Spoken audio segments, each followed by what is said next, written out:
கல்வி அவர்கள் செஞ்சாங்க, அவர்கள் முதல் மதிப்பெண் வந்தார்கள். அவர்களுக்கு இந்த தினத்திலே அவருடைய முழு கல்வி செலவுகள் கிட்டத்தட்ட ஒரு 6000 ரூபாய் வரைக்கும் இருக்கிறோம். அந்த இரு மாணவர்களுக்கு மட்டும் செய்கிறோம். அது மட்டுமல்லாமல் கிட்டத்தட்ட இந்த வருடம் மட்டுமே 25 நபர்களுக்கு கல்வி உதவியை வழங்கினோம். இதுல சில நபர்களுக்கு 1000, 1500, 2000 இந்த மாதிரியான ஒரு அடிப்படை கொடுக்கிறோம். இந்த பொருளாதாரம் என்பது உங்களுக்கு ஒரு சின்ன ஒரு ஊக்கத்தொகை மாதிரி நடத்திக்க வேண்டிய. அடுத்த வருடம் உங்களுடைய குழந்தைகள் முதல் மதிப்பெண் பெற்றிருந்தால் ஸ்கூல்ல ஃபர்ஸ்ட் 400 மார்க்கு மேல 450 மதிப்பெண் எடுத்திருந்தான்னு சொன்னா அல்லாஹ்வுடைய கிருபையினால இன்ஷா அல்லாஹ் இந்த ட்ரஸ்ட் உங்களுடைய குழந்தைகளுடைய முழு கல்வி செலவையும் இன்ஷா அல்லாஹ் நாங்கள் செய்வோம். அது 5000 ஆனாலும் சரி, 10,000 ஆனாலும் சரி, எவ்வளவு ஆனாலும் சரி, உங்களுடைய குழந்தைகள் முதல் மதிப்பெண் வர வேண்டும். ஃபர்ஸ்ட், செகண்ட், அல்லது குறைஞ்சது ஒரு 400 மார்க்குக்கு மேலேயாவது என்ன செய்யணும், அந்த மாணவர்கள் வரக்கூடிய அந்த ஒரு பக்குவத்தை நீங்கள் ஏற்படுத்திக் கொள்ள வேண்டும். அது மட்டுமல்லாமல் ஒவ்வொரு மாதத்தினுடைய அந்த பரீட்சை பேப்பருடைய ரிசல்ட் இருக்கா இல்லையா, இந்த ரிசல்ட்டை நீங்க என்ன செய்யணுங்க, உங்களுடைய பொறுப்பாளர்கள் நீங்க ஒப்படைக்கணும். உதாரணமாக கேரளாபாத்திலிருந்து சில சகோதரர்கள் வந்திருக்கீங்க. இவர்கள் என்ன செய்யணும்னு சொன்னா அல்தாப்னு சொல்லி சகோதரர் மகாமெடிக்கல் அல்தாப்னு இருக்கிறாங்க. அவங்கள்ட்ட என்ன செய்யணும், உங்களுடைய ரேங்க் கார்டை ஒவ்வொரு மாதம் என்ன செய்வீங்க, ஜெராக்ஸ் எடுத்து நீங்கள் சப்மிட் பண்ண வேண்டும். அதை நாங்கள் எல்லாம் ஃபுல்லாக ஃபைல் பண்ணிட்டு வருவோம். ஒன்றுமே இன்னைக்கு வாங்குறோம், அடுத்த வருஷம் அத்தாயிரம் கல்வி உதவியில் கொடுங்கன்னு சொன்னால் கண்டிப்பாக கொடுக்க மாட்டோம். உங்களுடைய ஒவ்வொரு மாதத்தினுடைய ஒவ்வொரு பரீட்சையினுடைய ரிசல்ட் எல்லாம் எங்களுக்கு வந்துட்டே இருக்கும். வந்தா தான் அடுத்த வருஷம் நாங்கள் என்ன செய்வோம், உங்களுடைய குழந்தைகளுடைய படிப்பு விஷயத்தில் நாங்கள் கவனம் செலுத்துவோம்.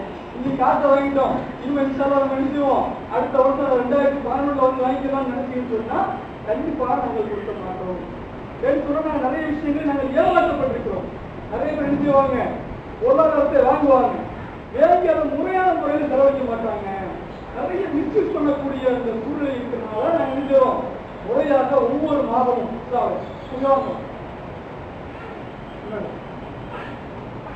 ஒவ்வொரு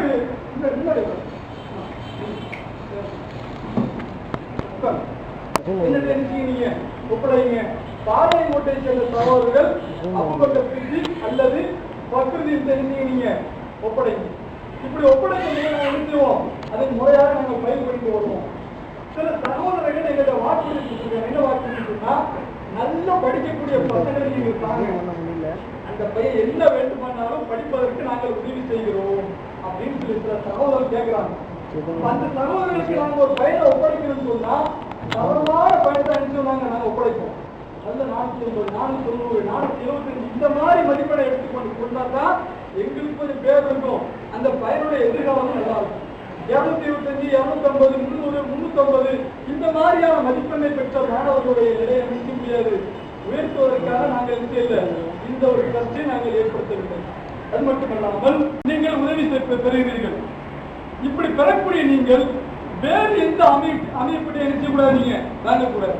இங்கே 5000 வாங்கியாச்சு, இன்னொரு அமைப்பையும் 5000 வாங்கின்னு சொன்னா அடுத்த வருஷம் நாங்கள் என்ன செய்ய மாட்டோம். இந்த வருஷம் பிரச்சனை இல்லை, இந்த வருஷமும் வாங்கிட்டு வேற ஆட்டையும் நீங்க வாங்கினீங்கன்னு சொன்னா அடுத்த வருஷம் உங்களுடைய லிஸ்ட்டை நாங்கள் என்ன செஞ்சுக்கிறோம், உங்களுடைய பிள்ளைகளுடைய லிஸ்ட்டை தூக்கிடுவோம். அதை நீங்க கவனித்துக் கொள்ளணும். ஏன்னா அதை வந்து ஒரு பிசினஸ் மாதிரி ஒரு வியாபாரி மாதிரி ஆக்கக்கூடாது. எல்லாத்தையும் திட்டு வாங்கி அப்படில படிக்கன்னு சொல்லி இருக்கக்கூடாது. அந்த மாதிரியான மிஸ்யூஸ் பண்ணிடக்கூடாது. ஒன்று.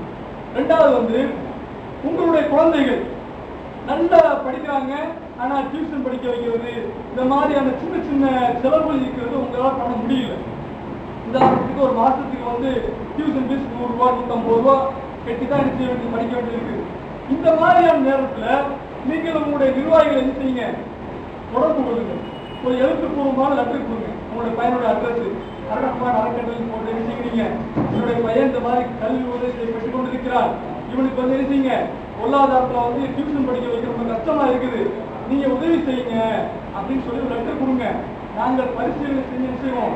அந்த பிள்ளையோடைய டியூஷன் ஃபீஸ் எவ்வளவு வருதோ, ஒரு வருஷத்துக்கு எவ்வளவு வருதோ அந்த ஃபீஸ் என்ன செஞ்சிருவோம், டியூஷன் ஸ்டார்ட் என்ன செஞ்சிருவோம், நாங்க நேரடியாக கொடுத்து சைன், நாங்கள் வவுச்சர்ல சைன் வாங்கிடுவோம். அப்ப இந்த ஒரு விஷயத்தையும் உங்களுடைய இந்த 1000 ரூபாயோட முடிய போறதில்லை, நல்லா படிச்சீங்கன்னு சொன்னா அந்த டியூஷன் வசதிகளுக்கு நாங்கள் என்ன செய்யறோம், நாங்கள் ஏற்பாடு செஞ்சு கொடுக்குறோம். ரெண்டாவது வந்து 12ஆம் வகுப்புக்கு மேல படிக்கக்கூடிய பெண் பிள்ளைகளை, அதாவது ஆம்பளை பசங்க 6, 7, 8, 9, 10 காலேஜுக்கு மேல போனாலும் சரி, அவன் என்ன படிச்சாலும் சரி, நாங்கள் இன்ஷால்லா உதவி செய்வோம். அது வேற விஷயம். பொம்பளை பிள்ளைகளுக்கு பொறுத்தவரை அந்த பெண் பிள்ளைகள் ஆலிமா படிப்பதற்கு என்ன செலவாகிறதோ அந்த செலவை நாங்கள் ஏற்றுக்கொள்கிறோம். உதாரணத்துக்கு ஒரு மாதத்துக்கு 800 ரூபா ஆகுதுன்னு சொன்னா அந்த 800 ரூபா நாங்கள் என்ன செய்யறோம்? எங்களை படிச்சு வந்த பிள்ளை 8ஆப்பு 9ஆப்பு என்ன செய்யறாங்க, வரிசையா மாசம் வருஷம் ரூபா வாங்கிட்டு இருக்கிறாங்கன்னு சொன்னா அந்த பெண் குழந்தைகளுக்கு நாங்கள் என்ன செய்யறோம்? அந்த ஆலிமா படிப்பதற்கு உண்டான முழு செலவுகளையும், ஆலிமா மட்டுமில்லாமல் தரத்துல உதாரணத்துக்கு பிஏ நீங்க என்னென்ன படிக்கணும்னு விருப்பப்படுறாங்களோ அந்த படிப்புக்கு சேர்த்து நாங்கள் என்ன செய்யறோம்? உதவி செய்யறதுக்கு உண்டான எல்லா வேலையும் செய்வோம். பொம்பளை பிள்ளைய நான் காலேஜில் சேர்த்துருக்கிறேன், எனக்கு உதவி பண்ணுங்கன்னு கேட்டீங்கன்னா நாங்கள் கண்டிப்பாக நாங்கள் உதவி மாட்டோம். ஏன்னு சொன்னா இன்றைக்கு கல்லூரியோட நிலையெல்லாம் உங்களுக்கு தெரியும். பெண் பிள்ளைகள் எந்த அளவுக்கு சீரழிஞ்சு இருக்கிறாங்க. இப்ப நம்ம உதவி செஞ்சு இந்த மாதிரி வழிகேட்டின் பக்கம் உயரக்கூடாது.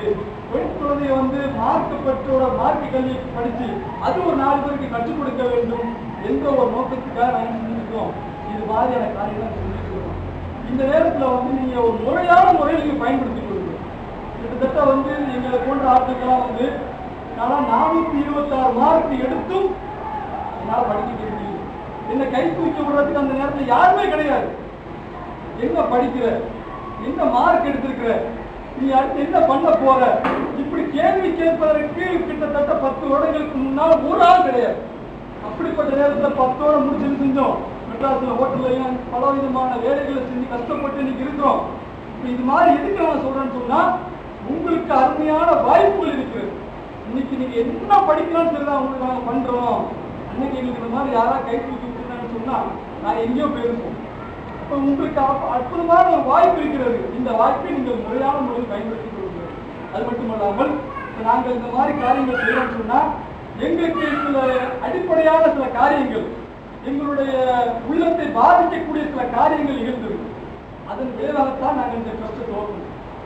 கிட்டத்தட்ட ஒரு 3 வருடங்களுக்கு முன்னால்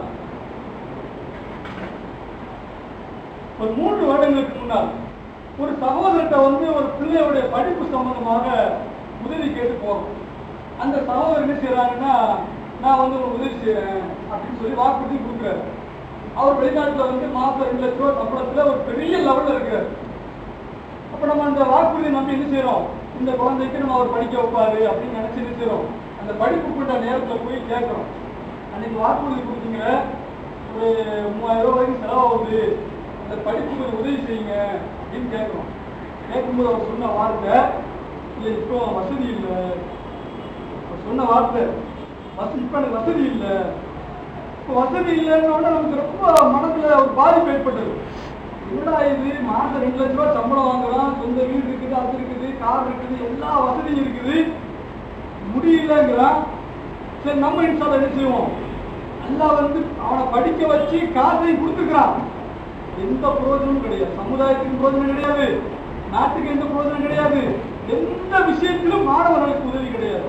எல்லாம் நம்மளை படிக்காம ஆக்கினது ஒரு மிகப்பெரிய அளவு இல்ல. யாரெல்லாம் என்னை படிக்காம வச்சிய இதற்கு நான் உனக்கு நன்றி செலுத்துகிறேன்.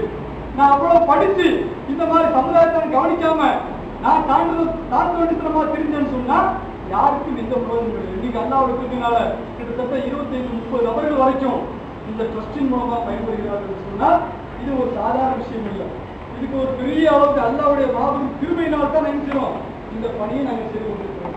இதுக்கு ஒரு ட்ரஸ்ட் ஆரம்பிக்கணும், இந்த மாதிரியான சமுதாய பணி செய்யணும்னு சொன்னா இதுக்கு பெரிய பொருளாதாரம் தான் தேவை கிடையாது. பெரிய காசு பணம் லட்சக்கணக்கான ரூபாய்கள் சமுதாயத்தில் வச்சுக்கிறாங்க. என்ன பிரயோஜனம் இருக்கு? பெரிய பெரிய தொழிலதிபர் இருக்கிறாங்க, ஒரு பிரயோஜனம் கிடையாது.